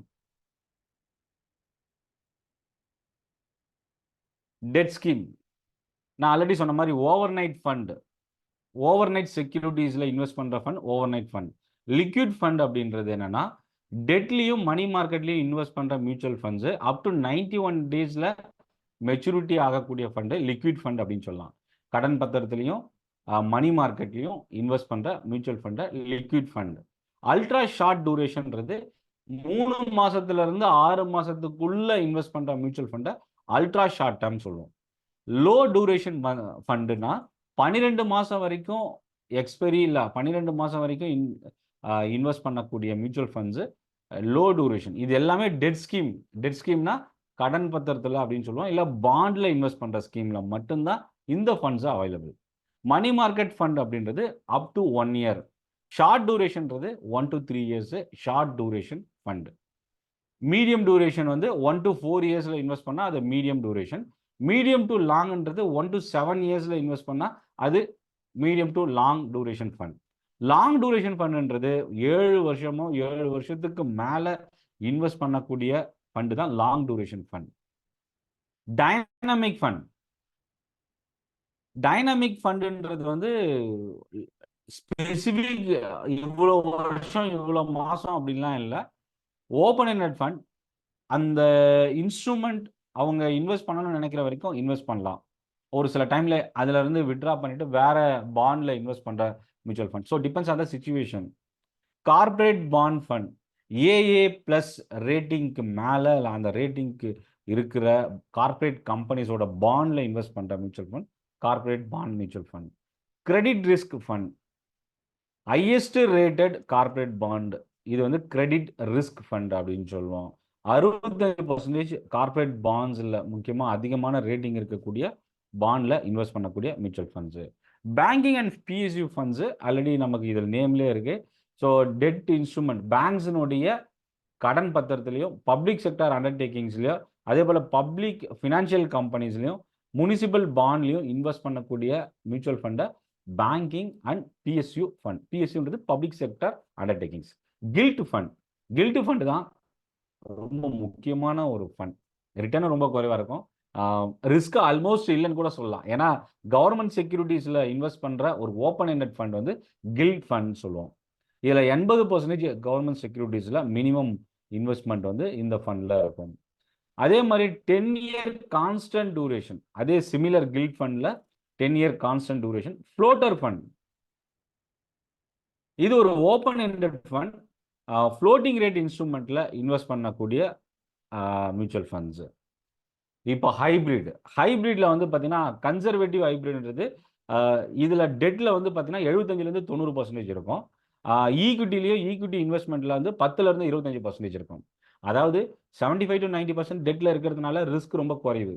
10% 25% ஈக்விட்டியில் இருக்கிறதுனால ஓவரால் அலோகேஷன் வந்து டெட்டில் மூவ் ஆகிறதுனாலையும் குறைவான அலோகேஷன் ஈக்விட்டியில் இருக்கிறதுனாலையும் இது கன்சர்வேட்டிவ் ஹைப்ரிட் ஃபண்ட்னு சொல்லுவோம். பேலன்ஸ்டு ஹைப்ரிட்ன்றது 50-50. எக்ஸாம்பிள் 40% 60% வரைக்கும் ஈக்விட்டி ரிலேட்டட் இன்ஸ்ட்ருமெண்ட்டில் இருக்கலாம். அதே மாதிரி 40% 60% வரைக்கும் டெட்டில் இருக்கலாம் கண்டிஷன்ஸ் வைஸ் பார்க்கும்போது. ஸோ அப்போ பேலன்ஸ்டு ஹைப்ரிட்ன்றது கொஞ்சம் ரிஸ்க் அதிகம் கன்சர்வேட்டிவ் ஹைப்ரிடை விட. Dynamic asset allocation. Multi asset allocation. So different அசெட்டில் இன்வெஸ்ட் பண்ணுறது. அதாவது gold, ETF, foreign assets, foreign செக்யூரிட்டிஸில். ஸோ இந்த மாதிரி ஃபாரின் செக்யூரிட்டிஸு இது மல்டி அசெட்டில் அதில் இன்க்ளூட் ஆகாது. பட் அதர் தென் நம்ம ஃபினான்ஷியல் இன்ஸ்ட்ருமெண்ட்டில் மல்டிபிள் இன்வெஸ்ட்மெண்ட் பண்ணுறது மல்டி அசெட் ஃபண்டுன்னு சொல்லலாம். Arbitrage fund. So minimum equity related investment 65%. Arbitrage opportunities எங்கே இருக்கோ அங்கே இன்வெஸ்ட் பண்ணக்கூடிய ஒரு mutual fund. Equity saving scheme. Equity, arbitrage, debt இதை மூணுத்தையும் சேர்ந்து இன்வெஸ்ட் பண்ணுறது ஈக்விட்டி சேவிங் ஸ்கீம். அதர் ஸ்கீமில் என்னென்ன இருக்குது? இதுக்கு முன்னாடி ஈக்விட்டி ஸ்கீம் பார்த்தோம், டெட் ஸ்கீம் பார்த்தோம், 3வது ஹைப்ரிட் ஸ்கீம் பார்த்தோம், 4வது அதர் ஸ்கீம். Retirement fund. இது 5 வருஷம் லாக்இன் பீரியட். அதாவது ஒன்று ரிட்டையர்மெண்ட் ஆகிற வயசு வரைக்கும், இல்லை 5 வருஷம் லாக்இன் பீரியட். ஸோ அப்போது என்னென்னா நம்மளோட ரிட்டையர்மெண்ட்டில் வந்து நமக்கு வந்து ரெகுலர் இன்கம்கான ஒரு மியூச்சுவல் ஃபண்ட் சொல்லலாம். அதே போல் சில்ட்ரன்ஸ் ஃபண்டு மியூச்சுவல் ஃபண்ட்ஸு சைல்டோட எஜுகேஷன், சைல்டோட மேரேஜுக்காக, ஃப்யூச்சர் இன்வெஸ்ட்மெண்ட்காக, சில்ட்ரன் எஜுகேஷனுக்காக நம்ம பே பண்ணக்கூடிய இன்வெஸ்ட் பண்ணக்கூடிய மியூச்சுவல் ஃபண்ட்ஸு. இதை தவிர இடிஎஃப்னு இருக்குது. இடிஎஃப்ல இன்வெஸ்ட் பண்ணக்கூடிய மியூச்சுவல் ஃபண்ட்ஸு. இண்டெக்ஸ் ஃபண்ட்ஸ்ன்னு இருக்குது. Funds of fund. அதாவது ஒரு மியூச்சுவல் ஃபண்டு நம்ம இன்வெஸ்ட் பண்றோம்னா அந்த மியூச்சுவல் ஃபண்ட் இன்னொரு மியூச்சுவல் ஃபண்ட்ல இன்வெஸ்ட் பண்ணுவாங்க. ஸோ அது வந்து ஃபண்ட்ஸ் ஆஃப் ஃபண்ட் அப்படின்னு சொல்லலாம். Fixed maturity plans, closed ended fund வந்து ஃபிக்ஸட் மெச்சூரிட்டி பிளான். இதில் லாக்இன் பீரியட் இருக்கும். நம்ம நடுவில் போய் இன்வெஸ்ட் பண்ண முடியாது. என்எஃப்ஓ ஆஃபர் பண்ணுற பீரியட்ல மட்டும்தான் இதை நம்ம யூஸ் பண்ணிக்க முடியும். இதை தவிர இன்ஃப்ராஸ்ட்ரக்சர் டெட் ஃபண்ட்ஸ்ன்னு இருக்கு. ஸோ இன்ஃப்ராஸ்ட்ரக்சர் டெவலப்மெண்ட், அதாவது டெட் ஃபண்ட் ஐடிஎஃப்சின்னு சொல்லுவாங்க. இந்த ஐடிஎஃப்லையும் இன்வெஸ்ட் பண்ணுறதுக்கான ப்ரொவிஷனை வந்து செபி வந்து கிரியேட் பண்ணியிருக்கிறாங்க. அதில் முக்கியமாக real estate investment trust, REIT, infrastructure investment trust. So இந்த 2 மியூச்சுவல் ஃபண்ட் ஸ்கீம், இந்த 2 செக்டாரில் இன்வெஸ்ட் பண்ணக்கூடிய மியூச்சுவல் ஃபண்ட்ஸும் அவைலபிள் இருக்கு. இதை தவிர இப்போ அட்வான்ஸ்ட் லெவலில் quant funds, smart beta fund, international REITs. Quant ஃபண்டுன்றது டேட்டா அனாலிசிஸ் நம்பர், அதாவது ஒரு ரொம்ப டீட்டெயிலாக ட்ரில் டவுன் பண்ணி எந்த செக்டார் என்ன ஸ்டாக்ன்றத ரொம்ப எஃபெக்டிவாக யூஸ் பண்ணி இன்வெஸ்ட் பண்ணக்கூடிய ஒரு mutual funds quant fund. Smart beta ஃபண்டுன்றது இது வந்து பார்த்தீங்கன்னா ETF-ஓட ஒரு எக்ஸ்டென்ஷன் சொல்லலாம். அதே போல் இன்டர்நேஷனல் ரியல் எஸ்டேட் இன்வெஸ்ட்மெண்ட்டில் இன்வெஸ்ட் பண்ணக்கூடிய மியூச்சுவல் ஃபண்ட் ஸ்கீம்ஸும் அவைலபிள் இருக்கு. இப்போ ஓப்பன் எண்டட் ஃபண்ட்னா என்ன? ஓப்பன் எண்டட் ஃபண்டுன்றது நம்ம எப்போ வேணா இன்வெஸ்ட் பண்ணலாம். அதாவது ஒரு மியூச்சுவல் ஃபண்ட்ஸ் NFOன்றது அவங்க ஃபண்டை முதல் முறையாக இஷ்யூ பண்ணுறது. ஸ்டாக் மார்க்கெட் எப்படி நம்ம IPOன்னு சொல்கிறோமோ அதே மாதிரி மியூச்சுவல் ஃபண்டில் NFOன்னு சொல்லுவோம், new fund offer. Face value 10 ரூபான்னு அவங்க இஷ்யூ பண்ணுவாங்க. நம்ம ஒரு 5000 ரூபாய்க்கு அப்ளை பண்ணால் நமக்கு வந்து ஒரு 500 யூனிட் வந்து அப்ராக்சிமேட்டாக கிடைக்கும். மேபி டிபெண்ட்ஸ் அந்த சார்ஜஸ் எதாவது இருந்ததுன்னா அதுக்கேற்ற மாதிரி அவங்க பிடிப்பாங்க. ஸோ இந்த ஓப்பன் எண்டட் ஃபண்ட் அப்போ மட்டும்தான் இன்வெஸ்ட் பண்ண முடியுமா, கம்பெனி இஷ்யூ பண்ணும்போது மட்டும்தான் பண்ண முடியுமானா இல்லை. அதுக்கப்புறம் அது லிஸ்ட் ஆனதுக்கு அப்புறமும் அந்த ஃபண்டு ரன்னிங்கில் இருக்கும்போதும் நம்ம இன்வெஸ்ட் பண்ணலாம். பட் ஆனால் அப்பவும் 10 ரூபா இருக்குமான்னு சொல்ல முடியாது. இது வந்து ஹைலி லிக்விடான ஃபண்ட், ஓப்பன் எண்டட் ஃபண்ட். ஏன்னா எப்போ வேணால் நம்ம எக்ஸிட் ஆகலாம், எப்போ வேணால் நம்ம என்ட்ரு ஆகலாம். அதனால் லிக்விடிட்டி கொஞ்சம் அதிகமாக இருக்கும். ஹைலி லிக்விட் ஃபண்ட் அப்படின்னு சொல்லுவோம். இது வந்து டிஃப்ரெண்ட் மார்க்கெட் சைக்கிள், அதாவது மார்க்கெட்டை 100% ரிஃப்ளெக்ட் பண்ணாது. இதில் SIP அவைலபிள் இருக்கும். ஓப்பன் எண்டட் ஃபண்டில் என்னென்ன அட்வான்டேஜ்னா, SIPயில் நீங்கள் போகிறீங்க அப்படின்னா ஓப்பன் எண்டட் ஃபண்டை தான் நீங்கள் சூஸ் பண்ணணும். இதில் நெகட்டிவ் என்னன்னா highly volatile, huge inflow, withdrawal இருக்கும். இப்போ ஒரு ஆசெட் மேனேஜ்மெண்ட் கம்பெனி 10,000 கோடி ரூபா AUM மெயின்டைன் பண்ணுறாங்கன்னா நாளைக்கு அதே 10,000 கோடி ரூபா எக்ஸாக்டாக இருக்குமானா இருக்காது. ஏன்னா ஒரு சில இன்வெஸ்டார் ஆல்ரெடி ரீடம் பண்ணி, அதாவது ஃபண்டை செல் பண்ணிட்டு பணத்தை விட்ரா பண்ணியிருப்பாங்க. அப்போது அந்த AUM மாறிக்கிட்டே இருக்கும். ஓப்பன் எண்டடுக்கும் க்ளோஸ் எண்டடுக்கும் என்ன வித்தியாசம்னா, இதில் லிக்விடிட்டி இருக்காது. NFO க்ளோஸ் ஆயிடுச்சு அப்படின்னா என்ன AUM இருக்கோ அந்த AUM அந்த ஃபண்டு கடைசி வரைக்கும் மாறாது. ஆனால் ஓப்பன் எண்டடில் AUM மாறிக்கிட்டே இருக்கும். அதே போல் ஓப்பன் எண்டடில் எப்போ வேணால் நம்ம இன்வெஸ்ட் பண்ணலாம். அந்த ஃபண்டு லான்ச் பண்ணும்போது தான் இல்லை, அது லான்ச் பண்ணி முடிச்சதுக்கு அப்புறமும் நம்ம இன்வெஸ்ட் பண்ணணும் அப்படின்னா இன்வெஸ்ட் பண்ணிக்கலாம். ஆனால் க்ளோஸ்ட் எண்டட் ஃபண்டில் வந்து அவங்க ஆஃபர் இருக்கும்போது மட்டுமே, நியூ ஃபண்ட் ஆஃபர் இருக்கும்போது மட்டுமே யூஸ் பண்ணலாம். SIP க்ளோஸ்ட் எண்டட் ஃபண்டில் யூஸ் பண்ண முடியாது. அதே மாதிரி ஸ்மால் இன்வெஸ்ட்மெண்ட் அமௌண்ட் ஓப்பன் எண்டடில் யூஸ் பண்ணலாம். ஆனால் ஜென்ரலாக இதில் க்ளோஸ்ட் எண்டடில் வந்து பார்த்தீங்கன்னா கண்டிஷன் எதுவும் கிடையாது. ஆனால் மினிமம் 5,000 ரூபாய்க்கு மேலே இன்வெஸ்ட் பண்ணுற மாதிரி ஃபெசிலிட்டிஸ் இருக்கும். ஃபிக்ஸட் மெச்சூரிட்டி இருக்கிறதுக்கு வாய்ப்பு இருக்கு. இதில் இன்னொன்று என்னன்னா பிட்வீனில் போய் நம்ம டிரான்சாக்ஷன் பண்ண முடியாது. இதெல்லாம் தாண்டி கடைசியாக இன்டர்வல் ஃபண்டுன்னு ஒன்று இருக்குது. இது வந்து ரொம்ப ரேர், அதிகமாக யாரும் ஃபோக்கஸ் பண்ணுறதில்ல. இது வந்து பார்த்தீங்கன்னா combination of open ended and close ended. Open ended ஃபண்டாகவும் இருக்கும், க்ளோஸ் எண்டட் ஃபண்டாகவும் இருக்கும்.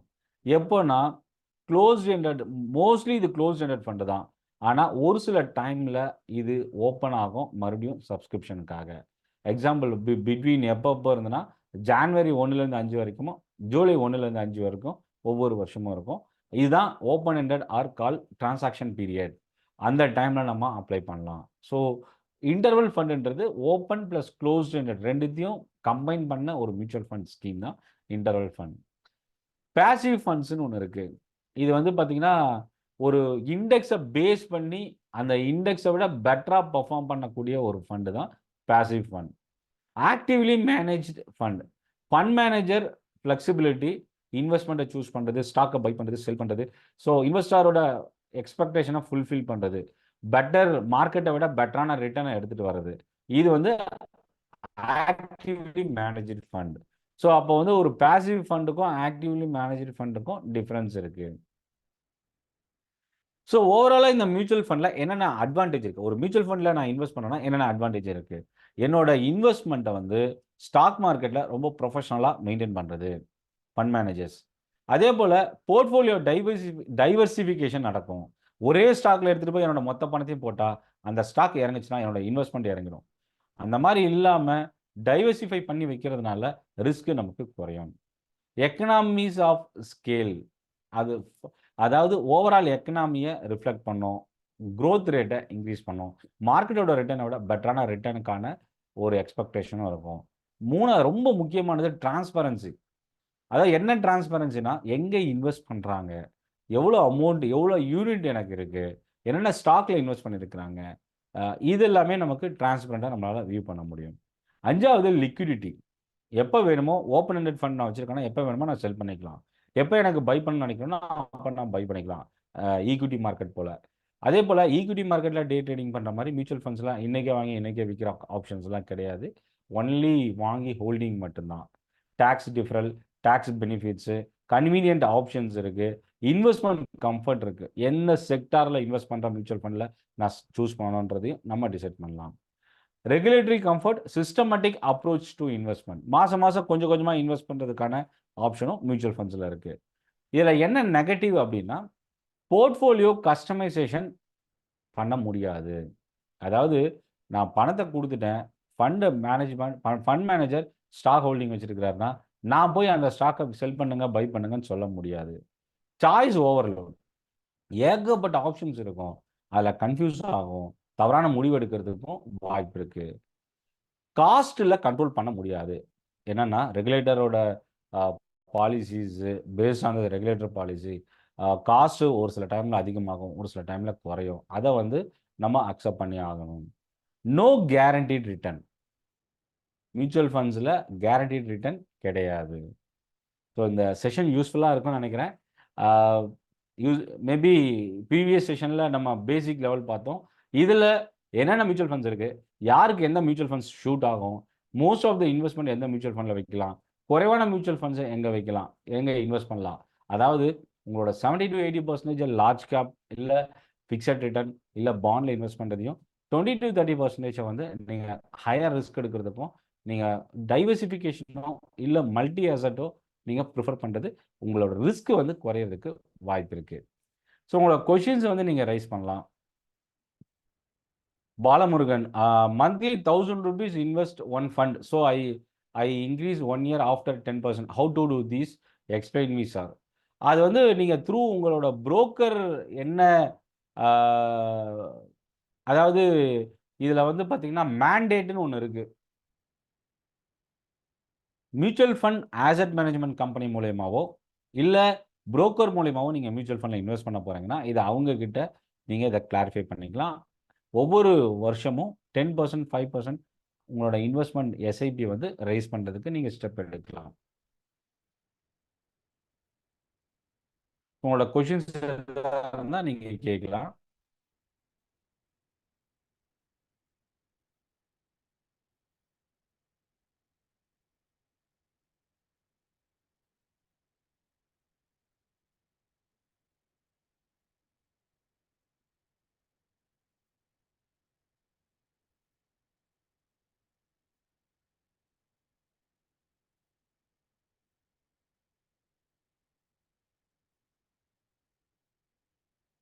டைரக்ட் மியூச்சுவல் ஃபண்டுக்கும் ரெகுலர் மியூச்சுவல் ஃபண்டுக்கும் என்ன வித்தியாசம்? ஆக்சுவலாக இதை நான் முன்னாடி உங்களுக்கு எக்ஸ்பிளைன் பண்ணியிருக்கணும், மேபி. ஓகே, டைரக்ட் மியூச்சுவல் ஃபண்ட்ஸ்ன்றது ஏஎம்சி, அதாவது ஆசட் மேனேஜ்மெண்ட் கம்பெனிலேருந்து நம்ம டைரெக்டாக போய் பர்ச்சேஸ் பண்ணுறது. அதில் நமக்கு டிஸ்ட்ரிபியூட்டர் கமிஷன் இல்லாமல் நம்ம நேரடியாக மியூச்சுவல் ஃபண்ட்ஸாக வாங்கலாம். அது மட்டும் பிரச்சனை கிடையாது. ஃபண்டோட ஒவ்வொரு பிட்வீனில் வர காஸ்ட்டும் நமக்கு டிஸ்ட்ரிபியூட்டர் காஸ்ட்டு, மேபி டிஸ்ட்ரிபியூஷனுக்கான இல்லை ஒரு புரோக்கருக்கான காஸ்ட் நமக்கு இங்கே குறையும். இதோட என்ஏவியும் டைரக்ட் ஃபண்டுக்கான என்ஏவியும் சரி, ரெகுலர் மியூச்சுவல் ஃபண்டுக்கான என்ஏவியும் சேஞ்சஸ் இருக்கு. ஸோ அதனால நீங்க வந்து த்ரூ புரோக்கர் மூலயமா இல்லை டிஸ்ட்ரிபியூட்டர் மூலயமா போறீங்கன்னா அப்போ உங்களுக்கு காஸ்ட் அதிகமாகும். பை பண்ணும்போது மியூச்சுவல் ஃபண்டை செல் பண்ணும்போது மட்டும் இல்லை, அங்கே உங்களுக்கு நடக்கிற ஒவ்வொரு எக்ஸ்பென்ஸ்லையுமே அந்த சேஞ்சஸ் இருக்கும். இப்போ புரோக்கரோ இல்லை டிஸ்ட்ரிபியூட்டரோ போகும்போது அவங்க கோடு ஏஆர்என் நம்பர் சொல்லுவாங்க. அவங்க கோடு போட்டு நீங்க பை பண்றீங்க அப்படின்னா உங்களுக்கு அதுல மேபி ஒரு சிலர்லாம் தெரியாம பண்ற விஷயம் இல்ல, தெரிஞ்சே பண்ணுவாங்க. என்னன்னா எனக்கு சப்போர்ட் வேணும். அதாவது இப்ப நீங்க என்கிட்ட ஒரு கொஸ்டின் கேட்குறீங்கல்ல மியூச்சுவல் ஃபண்டை பத்தி. அந்த மாதிரி மியூச்சுவல் ஃபண்ட்ல நான் இன்வெஸ்டரா இருக்கேன் அப்படின்னா எப்போ எந்த மியூச்சுவல் ஃபண்டை நான் ப்ராஃபிட் புக் பண்ணணும், எப்போ எந்த மியூச்சுவல் ஃபண்டை நான் இன்வெஸ்ட் பண்ணணும், எப்போ என்ன என்எஃப்ஓ இப்போ லைவ்ல இருக்கு, இதை பத்தின அசிஸ்டன்ஸ் இல்லை இதை பத்தின சப்போர்ட் வேணுன்றவங்க டிஸ்ட்ரிபியூட்டர் மூலயமா இன்வெஸ்ட் பண்ணுவாங்க. அதுக்கான காஸ்ட் வந்து அந்த ஃபண்ட்ல இருந்து டிஸ்ட்ரிபியூட்டருக்கு போயிடும். சப்போஸ் ஒரு சிலர் எனக்கு எல்லாமே நானே பார்த்துக்கிறேன், எனக்கு சப்போர்ட் வேண்டாம், நான் டைரக்ட் ஃபண்ட் யூஸ் பண்றேன்னா ஏஎம்சியோட வெப்சைட்ல போயிட்டு நீங்க அங்கிருந்து மியூச்சுவல் ஃபண்டை பை பண்ணலாம், பர்ச்சேஸ் பண்ணலாம், ரீடீம் பண்ணலாம். அங்கிருந்து பர்ச்சேஸ் பண்ணும்போது நீங்க ஏதோ ஒரு புரோக்கர்ட்ட இருக்கிற ஆல்ரெடி எக்ஸிஸ்டிங் டிமேட் அக்கௌண்ட் நம்பரை அங்க நீங்க அப்டேட் பண்ணும்போது அந்த மியூச்சுவல் ஃபண்ட்ஸ் இங்க உங்களுக்கு டிமேட் அக்கௌண்ட்டுக்கு கிரெடிட் ஆகிடும். அதுல ஒரு சில சிக்கலும் இருக்கு. என்னன்னா நீங்க செல் பண்ணும்போது டிஏ ஸ்லிப்பு கொடுக்கணும், டெலிவரி இன்ஸ்ட்ரக்ஷன். ஸோ அப்போ நீங்க த்ரூ புரோக்கர் மூலியமா போகும்போது நீங்க ஒன்ஸ் நீங்க ரீடீம் பண்ணாவே ஆட்டோமேட்டிக்கா உங்களோட ஃபண்ட் வந்து டெபிட் ஆயிட்டு கேஷ் வந்து கிரெடிட் ஆகிடும்.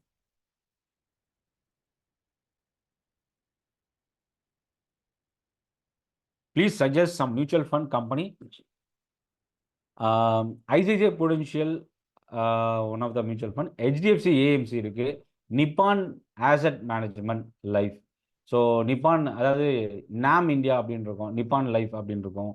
அதுக்கப்புறம் Aditya Birla Sun Life mutual fund, SBI cap, எஸ்பிஐயோட மியூச்சுவல் ஃபண்ட்ஸு, அதே போல் Union bank, Canara bank, Canara Robeco அப்படின்ற நேமில் இருக்குது, பேங்க் ஆஃப் பரோடாவோட மியூச்சுவல் ஃபண்ட்ஸ் இருக்குது, இன்னும் நிறைய மியூச்சுவல் ஃபண்ட்ஸ் இருக்குது. மேபி நீங்கள் உங்கள் புரோக்கர்கிட்ட போய் நீங்கள் அவங்களோட பிளாட்ஃபார்ம் ஓப்பன் பண்ணி பார்த்தீங்கன்னா என்னென்ன கம்பெனிஸோட மியூச்சுவல் ஃபண்ட்ஸ் இருக்குன்றதை நீங்கள் பார்த்துக்கலாம். குவாண்ட் மியூச்சுவல் ஃபண்ட்ஸ் அது ஒரு டைப் ஆஃப் ஃபண்டு சார். ஏன்னா நமக்கு வந்து எல்லா டைம்லையும் எல்லா மியூச்சுவல் ஃபண்டும் பெர்ஃபார்ம் பண்ணாது. மார்க்கெட் இறங்கும்போது ஈக்விட்டி ஃபண்ட்ஸோட வேல்யூ ட்ராப் ஆகும். கோல்டு ப்ரைஸ் இன்க்ரீஸ் ஆகும்போது கோல்டு இன்வெஸ்ட் பண்ணியிருக்கிற மியூச்சுவல் ஃபண்ட்ஸ் இன்க்ரீஸ் ஆகும். ஸோ அப்போ என்ன ஆகும் அப்படின்னா நீங்கள் உங்களோட மியூச்சுவல் ஃபண்ட் ஒரே மியூச்சுவல் ஃபண்டில் போய் இன்வெஸ்ட் பண்ணும்போது என்னோட மியூச்சுவல் ஃபண்டில் தான் 50 கம்பெனி இன்வெஸ்ட் பண்ணுறாங்க, 100 கம்பெனி இன்வெஸ்ட் பண்ணுறாங்க, ஸோ நான் அந்த ஒரு மியூச்சுவல் ஃபண்டில் நான் போட்டாவே போதுமே அப்படின்னு உங்களுக்கு தோணும். ஆனால் கோல்டில் கொஞ்சம், பாண்டில் கொஞ்சம், ஈக்விட்டியில் கொஞ்சம், இண்டெக்ஸ் ஃபண்டில் கொஞ்சம், இடிஎஃப்ல கொஞ்சம், ஃபாரின் மார்க்கெட்டில் இன்வெஸ்ட் பண்ணுற மியூச்சுவல் ஃபண்டில் கொஞ்சம், இந்த மாதிரி நீங்கள் செக்ரிகேட் பண்ணும்போது இந்த அசட்ஸ் வந்து எல்லா டைம்லையும் பெர்ஃபார்ம் பண்ணாது. ஒரு சில டைமில் ஈக்விட்டி மார்க்கெட் இறங்கும் போது ஈக்விட்டி மியூச்சுவல் ஃபண்டோட வேல்யூ ட்ராப் ஆகும். அந்த டைமில் கமாடிட்டி கோல்டோட மியூச்சுவல் ஃபண்டோட வேல்யூ இன்க்ரீஸ் ஆகும். ஸோ அப்போ என்னன்னா ஈக்விட்டி மார்க்கெட்டில் ஒரு ஸ்டாக்கில் நம்ம போய் இன்வெஸ்ட் பண்ணி அந்த ஒரு ஸ்டாக்கை நம்பிட்டு இருக்கிறதுக்கு பதில் 50 ஸ்டாக்கை எப்படி நம்ம வாங்கி வச்சுட்டு போர்ட்ஃபோலியோ ஓவராலாக பார்க்குறோமோ அதே மாதிரி ஒரே மியூச்சுவல் ஃபண்டை டிபெண்ட் பண்ணி இருக்கிறத விட மல்டி அசெட்டில் இருக்கிற mutual fund, multi investment, multi செக்டாரை அப்ரோச் பண்ணுற மியூச்சுவல் ஃபண்ட்ஸை நம்ம எடுக்கும்போது அதுக்கான ரிஸ்க்கும் நமக்கு குறையும்.